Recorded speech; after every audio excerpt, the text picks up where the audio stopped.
The glass in my hand was warm before I realized I had stopped drinking. The room smelled like red wine and something overcooked, maybe rosemary chicken left too long. Laughter bounced off the walls in sharp bursts, too loud for a house I'd built in 1989.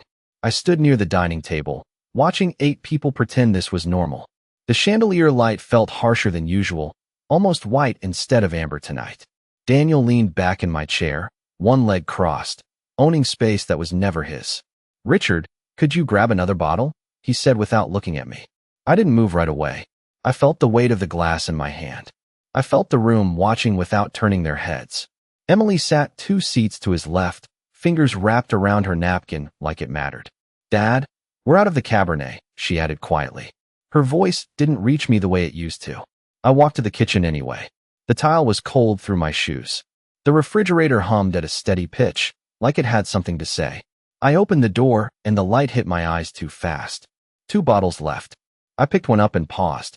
This was my house. I paid $412,000 for it 36 years ago. I renovated every room myself over 14 months. I remembered the smell of fresh paint in May 1990. I remembered sanding the oak floors until my hands went numb. In 2003, my partner Thomas Green stood in this same kitchen, laughing over cheap bourbon. He slapped the counter and said, "You always build things like they're meant to last forever." The memory came back sharp. I could still smell the sawdust from that year. I could still hear the radio playing low in the background. Back then, this kitchen meant something simple. Now it felt like a stage I didn't recognize. I closed the refrigerator slowly. This was wrong. The house felt the same, but the rules had changed. I carried the bottle back into the dining room. Daniel didn't look at me. He just held out his glass. "Pour it," he said. The words landed flat, like instructions given to staff. I filled his glass first, then the others. My hand stayed steady. That surprised me more than anything else tonight. "Thank you," one of the neighbors said, not meeting my eyes. I nodded once. The room smelled heavier now. Wine and heat, and something sour underneath. I set the bottle down and waited. I needed to see how far this would go. Emily glanced at Daniel before speaking again. "Dad, maybe you could help clear after this," she said. Her tone was careful. Too careful. I looked at her for 3 seconds. Not longer. She looked away first. I understood something in that moment. Not everything, but enough to keep going. This wasn't about dinner. This was about control. This had been building for months. I had seen the signs. June 2023. Daniel in my study, flipping through property tax files like they were his. I said nothing then. I told myself it was curiosity. That was a mistake.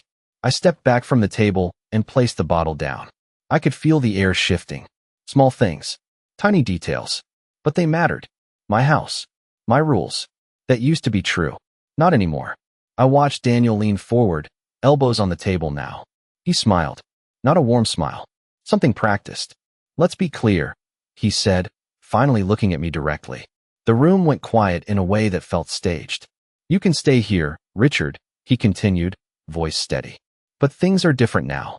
I didn't interrupt him. I let him finish. That mattered. He needed to hear himself say it. "You help out. You respect the house. Or you find somewhere else to live." No one spoke. Not for 5 seconds.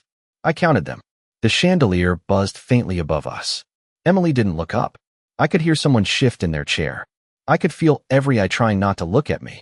I set my glass down carefully. The sound was louder than it should have been. My hand didn't shake. That was important. I looked at Daniel, then at Emily, then back at Daniel. I smiled. Not because I found it funny. Because it was the only correct response left. I understood the situation now. Fully. Cleanly. This was not negotiation. This was an ultimatum.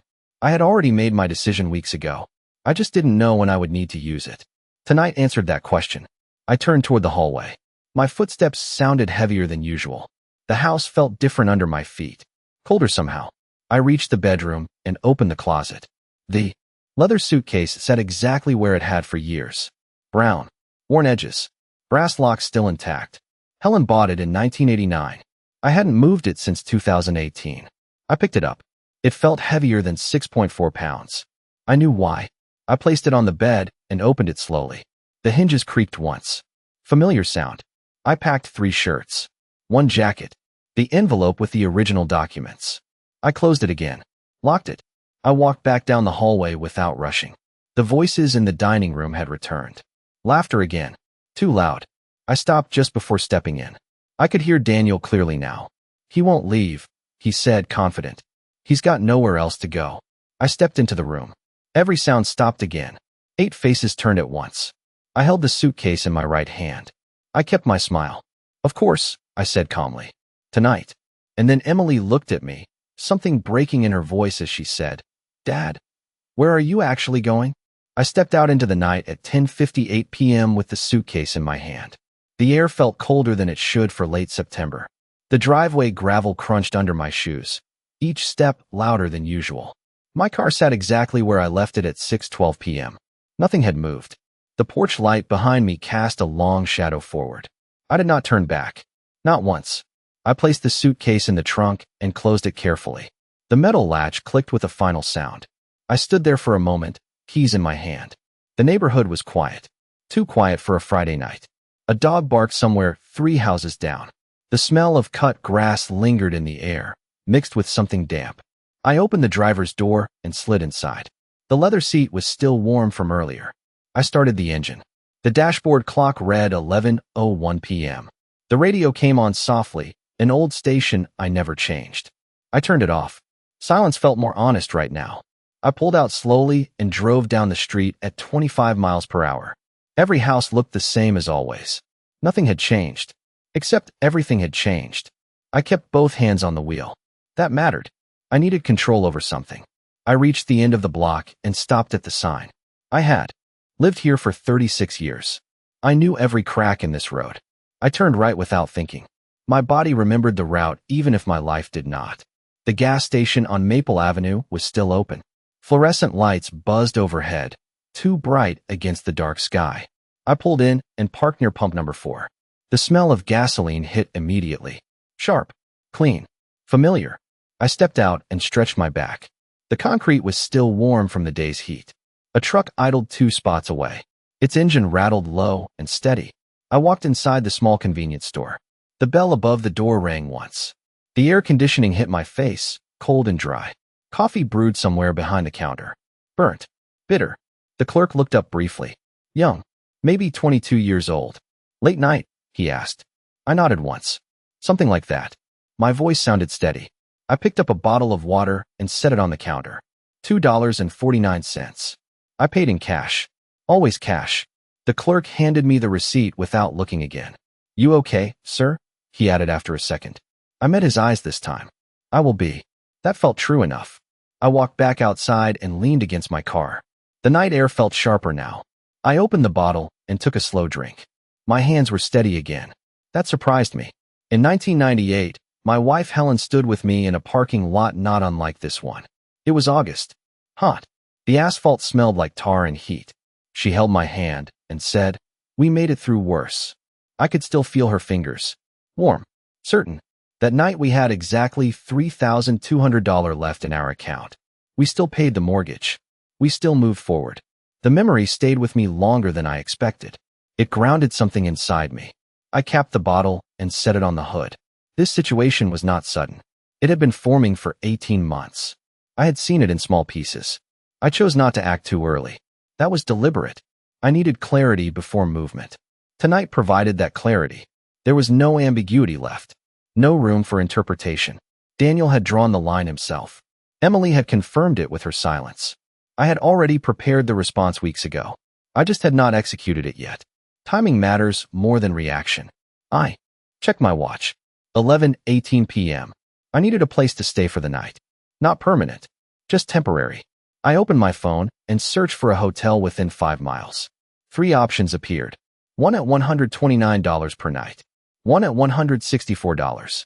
One at $98. I chose the middle. Clean enough. Quiet enough. I got back into the car and started the engine again. The drive took exactly 7 minutes. I parked in front of room 214. The building smelled faintly of chlorine and old carpet. The hallway lights flickered slightly. I unlocked the door and stepped inside. The air was cool. Artificial. The bed was made tight. White sheets. No wrinkles. I set the suitcase on the small desk near the window. I did not open it. Not yet. I sat on the edge of the bed and leaned forward. My elbows rested on my knees. This was not loss. This was repositioning. I was not being pushed out. I was stepping aside to act. That distinction mattered. I had built structures my entire life. Physical ones. Legal ones. Financial ones. They were still intact. They were still mine. I leaned back and exhaled slowly. The room hummed with a low air conditioning sound. Consistent. Predictable. I reached for my phone and set it on the nightstand. It vibrated once at 11:27 p.m.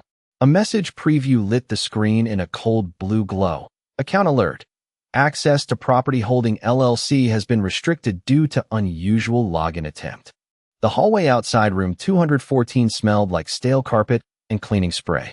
The air felt dry against my throat as I stepped out at 7:12 a.m. I carried the suitcase in my right hand again. It felt lighter now. That mattered. The parking lot was half empty. Morning light cut across the asphalt in sharp angles. A delivery truck idled near the entrance, low engine rumble steady and constant. I walked to my car without stopping. My shoes tapped against the pavement in even rhythm. I unlocked the door and sat down slowly. The seat felt colder than last night. I checked my phone once. The alert from 11:27 p.m. still sat there. Unread now by choice. I started the engine at 7:15 a.m. exactly. The radio stayed off again. I needed clean silence to think clearly. I pulled out and drove toward downtown. Traffic was light. 11 minutes passed without interruption. The city buildings rose ahead, glass reflecting pale sunlight. I parked in a garage on 3rd Street. Level 2. Spot 27. The air inside smelled like oil and dust. I stepped out and locked the car behind me. The elevator hummed as it descended from floor 6. A faint metallic smell lingered inside. I watched the numbers change slowly. 5, 4, 3. Each second felt deliberate. I reached the ground floor at 7:32 a.m. Margaret Klein's office sat across the street. Same building I had visited 3 weeks ago. The glass doors reflected my image back at me. 67 years old. Still standing straight. That mattered more than anything else. I pushed the door open and stepped inside. The lobby smelled like polished wood and fresh coffee. Soft music played somewhere overhead. The lighting was warm. Controlled. Nothing accidental here. I walked to the reception desk and placed my hand flat against the surface. Cool marble. Smooth. Familiar. The receptionist looked up immediately. Early 30s. Professional posture. "Good morning, Mr. Holloway," she said. "Miss Klein is expecting you." I nodded once. Of course she is. My voice stayed even. She picked up the phone and pressed one button. "He is here," she said quietly. A pause followed. Then she smiled again. "You can go right in." I walked down the hallway without hesitation. The carpet softened my steps. The air felt cooler here. Controlled temperature. Probably 68 degrees. Margaret's office door stood slightly open. I knocked once and pushed it wider. She looked up from her desk immediately. "You are earlier than scheduled," she said. "I moved faster than expected," I replied. She studied my face for a moment. Then she nodded slowly. I assumed the trigger happened. I set the suitcase on the chair beside me. "Last night, around 10:45 p.m., she leaned back in her chair. Calm. Analytical. Exactly why I trusted her for 22 years. "And?" she asked. "He gave the ultimatum himself," I said. "In front of 8 people." She did not react emotionally. That mattered. "Good," she said after a second. "That simplifies everything." I opened the suitcase and placed the envelope on her desk. The paper felt heavier than it should. She did not touch it yet. "You understand what happens next," she said. "There is no partial reversal after this point." I nodded once. "I understand." In 2007, my former boss, Frank Delaney, sat across from me in a similar office. He smelled like cigars and leather. He told me something I never forgot. "Once you pull the lever, Richard, you do not get to push it back." The memory came back clearly now. The smell was the strongest part. Always is. That lesson stayed with me longer than any contract I signed. Margaret finally reached forward and opened the envelope. She scanned the first page quickly, then the second. Her eyes moved with precision. "No wasted motion. The holding structure is still intact," she said. "All ownership remains solely under your authority." I sat down slowly across from her desk. The chair felt firm. Supportive. No give. "Good," I said. "What about access attempts?" She glanced at her screen. Typed something. Paused. "There was an attempted login at 11:19 p.m., she said. "Blocked immediately." I nodded once. That matched the alert exactly. He moved faster than I expected, I said. Desperation shortens timelines, she replied. She turned the monitor slightly toward me. Numbers filled the screen. Account structures. Property layers. Total valuation listed at $4,800,000. Clear. Documented. Untouched. I leaned back in the chair and exhaled slowly. This confirmed everything I needed. The system held. My preparation held. My control remained intact. This was no longer a question of defense. This was execution. I looked at Margaret directly. Proceed, I said. She did not hesitate. Are you confirming full activation? She asked. Yes, I answered. No pause. No second thought. She placed her hand on the keyboard and began typing. The sound of keys filled the room. Sharp. Final. Each keystroke carried weight. I watched her work without interrupting. 3 minutes passed. Then 5. She printed 2 documents and slid them across the desk. Sign here, she said. I picked up the pen. Black ink. Medium weight. I signed my name once. Then again. Richard Holloway. Clean. Legible. Final. I placed the pen down carefully. Margaret gathered the papers and stood up. It is done, she said. I nodded once and stood as well. No hesitation remained now. No uncertainty left. I turned toward the door and reached for the handle. Then I paused for exactly 1 second. Not longer. This was the moment Frank warned me about in 2007. The lever had been pulled. I opened the door and walked out without looking back. In 2012, I met Daniel Carter at a restaurant on 5th Avenue. He shook my hand too firmly. His cologne smelled sharp. Synthetic.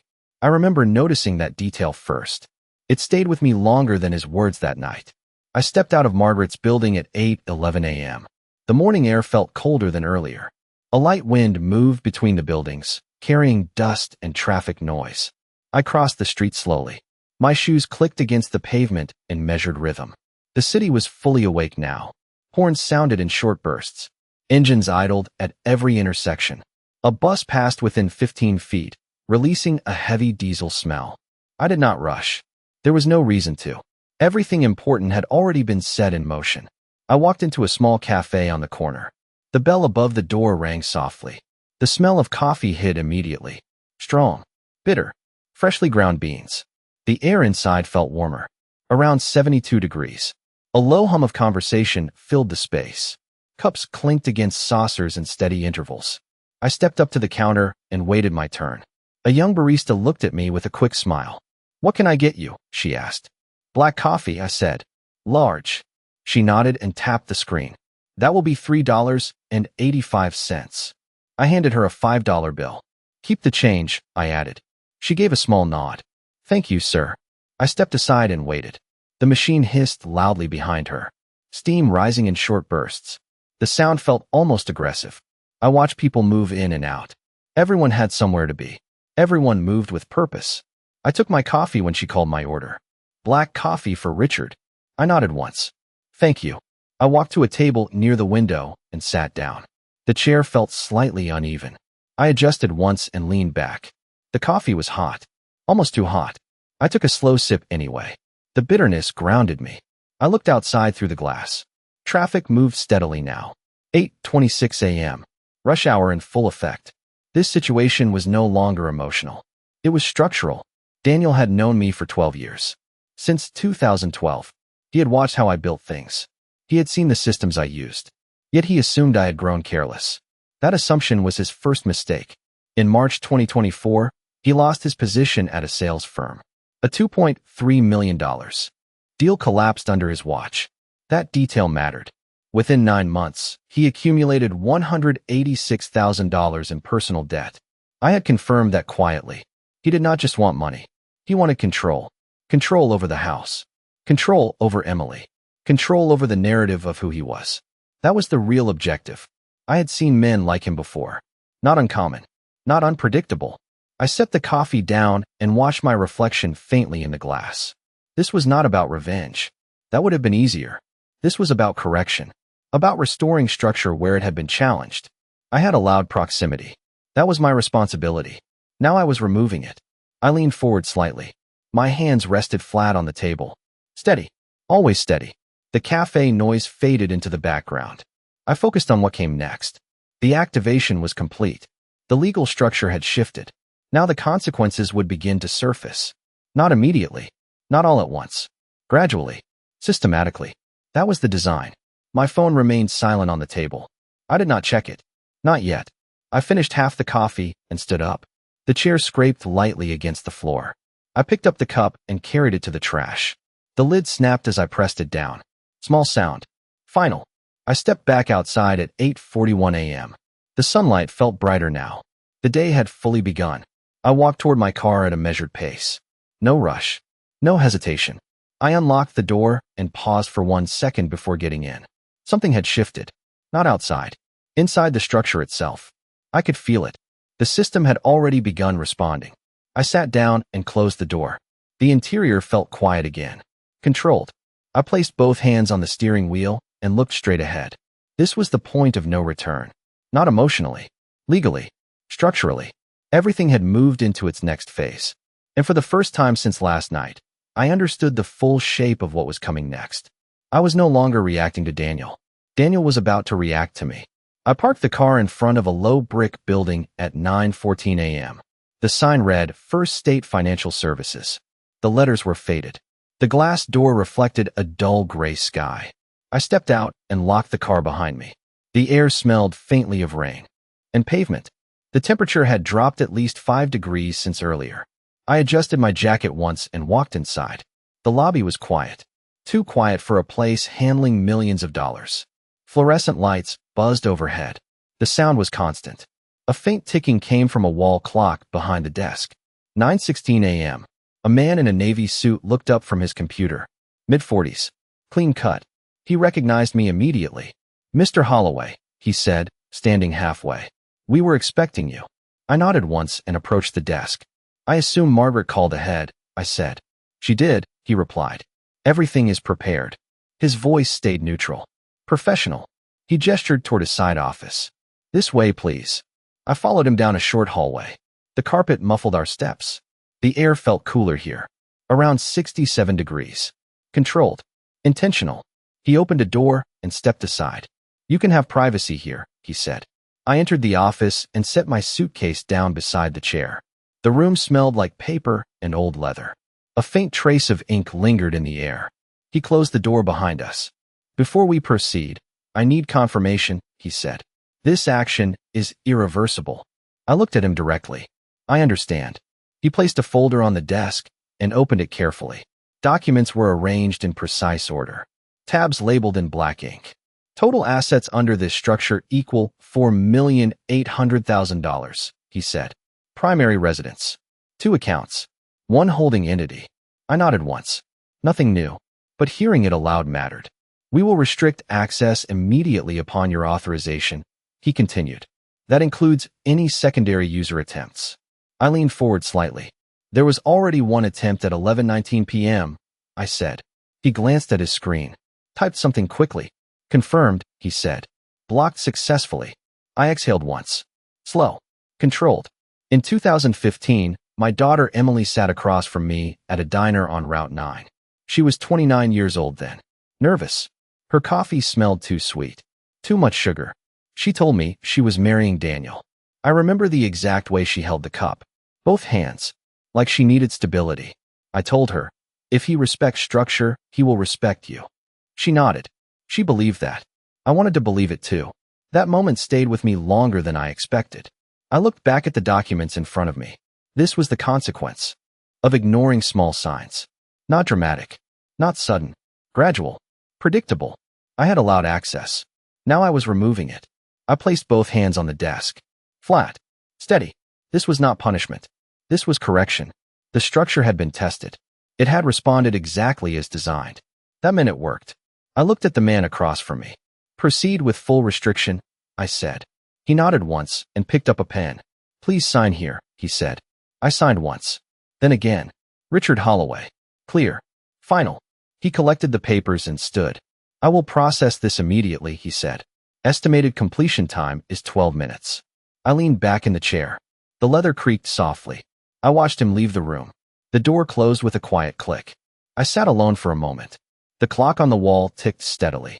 Each second felt deliberate. I did not check my phone. Not yet. I did not need confirmation. I already knew the outcome. I stood up slowly and walked to the window. The glass felt cool under my fingers. Outside, traffic moved steadily. Normal. Unaffected. The world did not change. Only the structure did. I turned back toward the desk and picked up my suitcase. It felt balanced now, lighter than before. I understood why. I had removed uncertainty.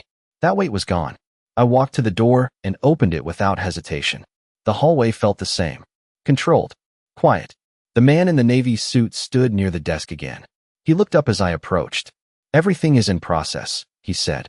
"Final confirmation will be sent shortly." I nodded once. Good. I walked past him without stopping. The lobby lights felt harsher now. Brighter. I pushed the door open and stepped outside. The air hit colder than before. A light drizzle had started. I could smell wet asphalt. Sharp. Clean. I walked to my car and paused beside it. I placed the suitcase in the trunk again. Closed it carefully. The latch clicked once. Final. I sat in the driver's seat and placed both hands on the wheel. This was the turning point. Not emotional. Structural. Daniel would feel this soon. Not all at once, but enough to understand. I started the engine at 9:38 a.m. The dashboard lit up. Silent. Predictable. My phone vibrated on the passenger seat. I looked at it for exactly 1 second. Hey. New message appeared from an unknown number. Access denied across all accounts. What did you do? In 2016, my friend Harold Benson sat beside me in a quiet bar. The room smelled like whiskey and polished wood. He leaned in and said, "Control is never loud, Richard." That line stayed with me longer than anything else he ever said. I pulled into a narrow alley behind my old office building at 10:02 a.m. The brick walls trapped the sound of traffic outside. Echoes bounced softly between surfaces. The air smelled damp. Faint mold mixed with old rainwater. I stepped out of the car and locked it behind me. The metal door to the back entrance stood slightly open. I pushed it inward and stepped inside. The hallway was dim. Fluorescent lights flickered overhead in uneven rhythm. The temperature dropped immediately. Around 64 degrees. Cooler than outside. I walked slowly down the corridor. My shoes echoed against the concrete floor. Each step measured. Each step controlled. I reached a small storage room near the end. The door was closed. I paused for 1 second before opening it. Inside, the air felt still. Stale. A faint hum came from an old ventilation unit. I stepped in and closed the door behind me. The room smelled like dust and cardboard. I placed my hand against the wall and felt the cool surface. This was where I had installed the secondary recording line years ago. A precaution, not paranoia. I reached into my pocket and pulled out a small device. It connected automatically. Silent. Efficient. The feed activated at 10:07 a.m. I heard voices immediately. Familiar ones. Daniel's voice came through first. Sharp. Frustrated. "This does not make sense," he said. "Everything was supposed to transfer by now." Another voice responded. Lower. Less controlled. His friend Marcus. "You said the account was already under your access," Marcus said. Daniel paced. I could hear the movement. Footsteps. Fast. Uneven. "It was supposed to be," Daniel snapped. "I checked it 3 times last week." He paused, then spoke again. Louder this time. "I saw the structure. I saw the holding company. He never updated it." Marcus exhaled audibly. "You were telling me you tried to move $4.8 million without confirming final ownership?" Daniel stopped moving. Silence for 2 seconds. Then he spoke again. "It was not just about the money," he said. "I needed control before he changed anything." That line stayed in the air. Clear. Direct. Marcus shifted again. "Control over what?" he asked. Daniel answered without hesitation. "The house. The accounts. Emily listens when I set the direction." He paused, then added, quieter. "I could not let him stay in charge after March 2024. Marcus responded immediately. "Because you lost that deal?" Daniel's voice hardened. That $2.3 million contract was supposed to fix everything. He took a breath. "I had $186,000 in debt. I needed leverage. Fast." The words came out faster now. Less controlled. Once the house was under me, everything else would follow. Marcus did not interrupt. Daniel continued. "He is 67. He was supposed to step aside anyway." Another pause. Then a final line. Lower. Almost certain. "Last night was the push. He had no choice." The room fell silent after that. No movement. No words. just the low hum of the connection. I stood still for exactly 3 seconds. The information settled into place. Clean. Complete. There was no ambiguity left now. No missing piece. I understood everything. This was never sudden. It was planned. Timed. Calculated around his own collapse. I felt something shift inside me. Not anger. Not even disappointment. Just clarity. Absolute clarity. I turned off the device slowly. The silence in the room returned immediately. The hum faded. The air felt heavier now. I placed the device back in my pocket. My hands remained steady. That mattered. This confirmed the final layer. Financial pressure. Control motive. 12 years of proximity used as leverage. I had seen enough. More than enough. I walked back to the door and opened it. The hallway felt colder than before. The lights flickered again overhead. I moved toward the exit without stopping. Each step felt lighter. Decisive. Final. I pushed the metal door open and stepped back into the alley. The air felt sharper now. Cleaner. I walked to my car and unlocked it. I sat down and closed the door firmly. This was the point. The moment Harold warned me about in 2016. Control is never loud. It is precise. I reached into the glove compartment and pulled out a second envelope. It had been there since 9 a.m. Prepared. Waiting. I opened it and reviewed the final document once. Then I took out my phone and dialed Margaret's number. She answered on the second ring. Yes, she said. I did not hesitate. File the eviction and initiate full liquidation, I said, and I pressed confirm before she could respond. In 2001, my old colleague Sarah Whitman stood beside me on a construction site. The air smelled like wet concrete and steel dust. She looked at a half-finished structure and said, "You always know where the stress points will show first." That line returned to me now with exact clarity. I pulled into the driveway at 10:41 a.m. The house looked unchanged from the outside. The same white siding. The same oak tree near the curb. But the air felt different. Heavier. I stepped out of the car and closed the door slowly. The sound echoed sharper than usual. The front lawn still carried the smell of fresh cut grass. Someone had maintained appearances. That detail did not surprise me. I walked up the front steps and paused at the door. The wood felt warm under my hand. Sunlight hit it directly. I turned the handle and stepped inside without knocking. The house smelled like strong cologne and reheated food. The temperature felt higher than normal, around 74 degrees. Voices came from the dining room immediately. I walked forward without hesitation. Daniel stood near the table, his posture stiff. Emily sat beside him. Her eyes moved to me first. "You came back," she said quietly. I stopped 3 feet from the table. I set my keys down on the counter. "I came to finish this," I replied. Daniel laughed once. Short. Sharp. "Finish what?" he said. "You already left." I looked at him directly. No anger. No hesitation. "The structure," I said. He frowned slightly. Confusion appeared for the first time. "What are you talking about?" he asked. I stepped closer. 2 feet now. Close enough to see the tension in his jaw. "You tried to access accounts at 11:19 p.m., I said. His eyes shifted for half a second. That was enough. Emily looked between us. "What accounts?" she asked. I kept my voice steady. "The ones you assumed were already yours," I said. Daniel's expression hardened immediately. "This is my house now," he said. "You walked out." I shook my head once. "No," I said. I stepped aside. Silence followed for 3 seconds. The room felt tighter. Smaller. Emily leaned forward slightly. "Dad, what did you do?" she asked. Her voice carried something new. Not fear. Not yet. Awareness. I placed my hand on the back of a chair. The wood felt solid. Familiar. "I corrected access," I said. Daniel took a step forward. "1 step only." "You think you can lock me out?" he said. His voice rose slightly. "Not controlled anymore." "I already moved everything into my control," he added. I watched him carefully. This was the moment. The point where assumption meets reality. "No," I said calmly. "You tried." Emily stood up now. Her chair scraped loudly against the floor. "What does that mean?" she asked. I looked at her directly. "It means nothing transferred," I said. Daniel laughed again. Louder this time. "Forced."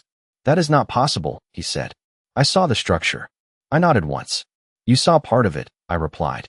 He stepped closer again, now 1 foot away. "You are bluffing," he said. His voice dropped lower. "You left. That means you gave it up." I held his gaze. Steady. Unmoving. "Leaving a room does not transfer ownership," I said. Emily looked at him again. then back at me. Her breathing changed. Faster now. Daniel, she said, what is he talking about? He did not answer immediately. That mattered. That pause carried weight. He turned toward her. He is trying to scare you, he said. That is all. I watched both of them carefully. This was not about volume. It was about precision. I reached into my pocket and pulled out a single folded document. I placed it on the table without unfolding it. The structure remains under my control, I said. Daniel stared at the paper. Did not touch it. That is not real, he said. But his voice had changed. Less certain now. Emily took a step closer to the table. Her hand hovered above the document. Can I see it? She asked. I nodded once. You can. She unfolded it slowly. The paper made a soft sound. She scanned the first page. Then the second. Her eyes moved faster with each line. Daniel watched her. Waiting. Emily, he said. Do not let him. She cut him off. This says everything is still under his name, she said. Her voice dropped. Quiet. Controlled. Daniel stepped forward again. That is old paperwork, he said quickly. That does not mean anything now. I did not respond immediately. I let the silence expand. That mattered more than any argument. Emily looked up. At me again. Something had shifted in her expression. Not confusion anymore. Not denial. Recognition. I saw it clearly. This was the moment Sarah described in 2001. The stress point revealing itself. Not in the structure. In the people inside it. I stood still and watched the realization settle across her face. And in that exact moment, I understood something I had not seen before. Emily had never actually known what Daniel was trying to take from me. In 1994, my neighbor Paul Richards stood with me in my driveway. The air smelled like fresh paint and summer heat. He looked at the house and said, "You built something people will always want." I did not understand that fully back then. I stepped out of the house at 11:06 a.m. and walked toward the backyard. The grass felt uneven under my shoes. The air carried a faint scent of chlorine from the old pool. Sunlight hit the patio in sharp lines. The temperature felt closer to 78 degrees now, warmer than earlier. I moved slowly across the yard. I needed distance from the room behind me. The sliding glass door closed with a dull sound. Voices still carried faintly through it. Daniel's voice rose first. Louder now. Less controlled. "This is not over," he said from inside. I did not turn around. Not yet. I reached the edge of the patio and stopped. The wooden railing felt rough under my hand. I looked out toward the fence. Same fence I installed in 1992. Still straight. Still stable. That mattered. I heard the door slide open behind me. Footsteps followed immediately. Fast. Heavy. Daniel stepped out onto the patio. His shoes struck the wood sharply. "You think this changes anything?" he said. I turned slowly. No rush. No reaction. "It changes everything," I replied. He stepped closer. 3 feet away now. His face tightened. Jaw locked. "You walked out," he said. "You gave up your position." I shook my head once. "Position is not given by proximity," I said. "It is defined by structure." Emily stepped out behind him. Slower. Hesitant. She stayed near the door. "Daniel, stop," she said quietly. He ignored her. "You cannot just take everything back," he said. "We live here. We built a life here." I looked at him directly. "You lived here," I said. "You did not build it." He laughed again. Forced. Sharp. "You think paperwork changes reality," he said. I stepped closer. 2 feet now. "Paperwork defines reality," I replied. Emily's voice broke slightly behind him. "Dad, please," she said. "Can we just talk about this?" I did not look at her yet. Not yet. That mattered. Daniel raised his hand slightly. Not threatening. Just emphatic. "You are overreacting," he said. "We can fix this." I tilted my head slightly. "Fix what?" I asked. He hesitated for half a second. That pause mattered. "The misunderstanding," he said quickly. "We all said things last night." I watched him carefully. This was the response phase. The attempt to regain ground. Predictable. Expected. There was no misunderstanding, I said. There was clarity. Emily stepped forward now. 1 step closer. "I did not know," she said. Her voice was softer. Different. I turned to her finally. "That is clear now," I said. She swallowed once. Looked down briefly. Then back up. "We can figure this out," she said. Daniel turned toward her sharply. "No," he said. "We are not giving anything up." I watched the shift between them. It was subtle, but it was there. Alignment breaking. Structure revealing stress. I spoke again. Calm. Controlled. This is not negotiation, I said. Daniel's eyes narrowed. You do not get to decide that alone, he said. I reached into my jacket pocket and pulled out a second document. I unfolded it slowly. The paper moved with a soft sound. It is already decided, I said. Emily looked at the document. Then at me. What is that? She asked. I held it steady. Final notice of transfer and sale preparation, I said. Daniel stepped forward again. Closer now. You are bluffing, he said. But his voice lacked certainty. I handed the document to Emily instead. She took it carefully. Her fingers trembled slightly. She read the first line. Then the second. Her breathing changed again. Faster now. Daniel watched her face. Waiting. It says the house is being listed, she said quietly. Within 72 hours. Silence followed. Heavy. Final. Daniel's shoulders tightened. His posture shifted. Less confident now. More reactive. You cannot do that, he said. We live here. I looked at him without blinking. Not for long, I said. The air felt still around us. Even the wind had stopped. I could hear a distant car passing somewhere beyond the fence. I looked at both of them one last time. This was no longer about proving anything. It was about completing the process. I reached into my pocket and pulled out my phone.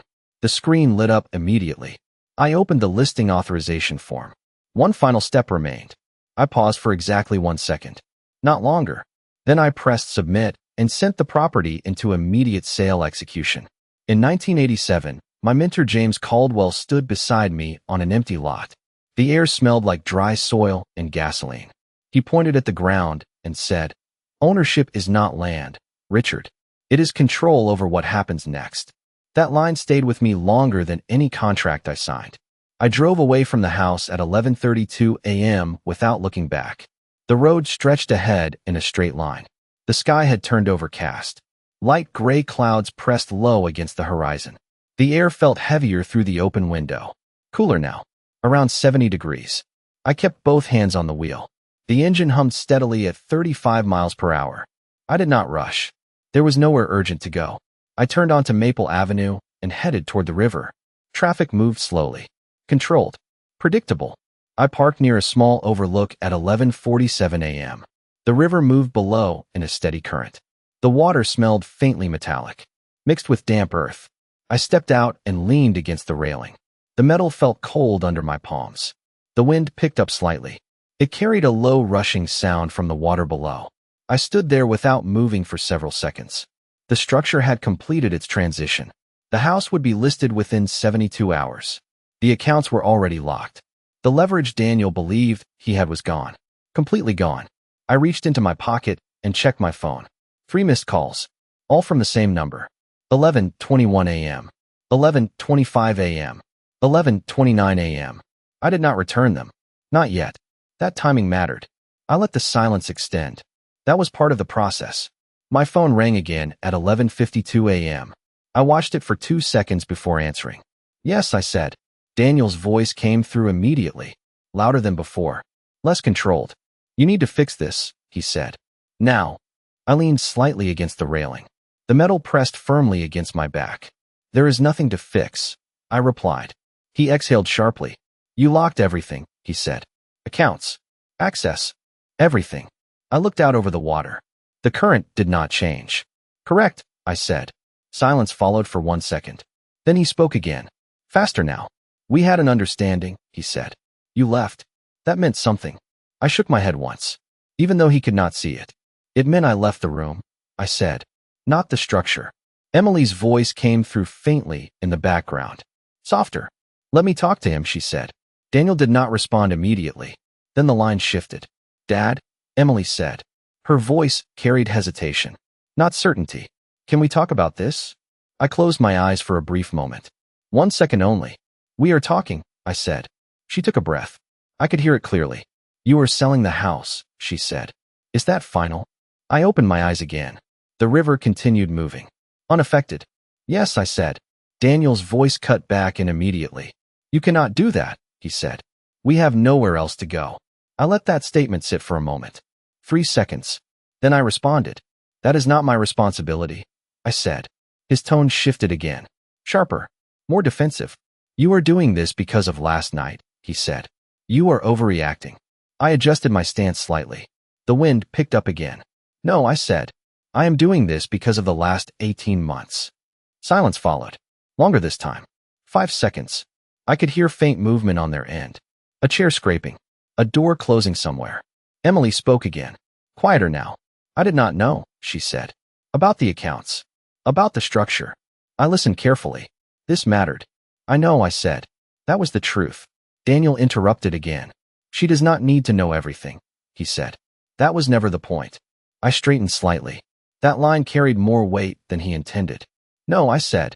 That was exactly the point. He did not respond immediately. I could hear his breathing now. Faster. Less controlled. What do you want? He asked finally. I looked out over the water again.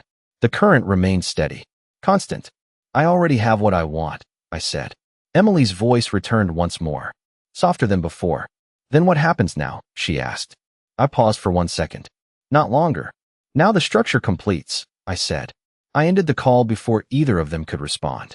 I placed the phone back in my pocket and leaned forward against the railing again. The metal felt colder now. The wind stronger. I watched the water move below. It did not stop. It did not hesitate. It simply continued forward. I understood something then. Not about Daniel. Not about the house. About Emily. She had not been part of the structure at all. She had been inside it without ever seeing how it was built. And that changed everything about what came next. In 1999, my brother Michael stood with me on a quiet street at dusk. The air smelled like rain and asphalt cooling after heat. He handed me a spare key and said, "You never lose everything if you keep control of yourself." That sentence stayed with me longer than anything else he ever gave me. I arrived at the apartment building at 12:18 p.m. The structure was newer. Clean lines. Neutral colors. The lobby smelled like fresh paint and lemon cleaner. The air felt cooler than outside. Around 69 degrees. A soft hum came from the ventilation system above. I stepped inside and closed the glass door behind me. The sound sealed the outside world away instantly. The receptionist looked up briefly and nodded. I returned the gesture without speaking. I walked to the elevator and pressed the button once. The light turned on immediately. No delay. The doors opened within 7 seconds. I stepped inside and pressed floor 5. The elevator moved smoothly upward. No jerks. No hesitation. I watched the numbers change slowly. 2, 3, 4, then 5. The doors opened to a quiet hallway. The carpet muffled every step I took. The air smelled faintly of new fabric and insulation. I walked down to unit 512 and stopped. The key felt solid in my hand. I unlocked the door and stepped inside. The apartment was simple, clean, empty except for essentials. Sunlight came through the window at a soft angle. The room felt warmer, around 72 degrees. I placed the suitcase near the wall and walked to the window. The city stretched out below. Cars moved in small lines. People looked like patterns instead of individuals. I rested my hand against the glass. It felt cool, steady. I stood there for several seconds without moving. The process had completed. The house would be listed within 72 hours. The valuation would likely reach $5.2 million based on current estimates. The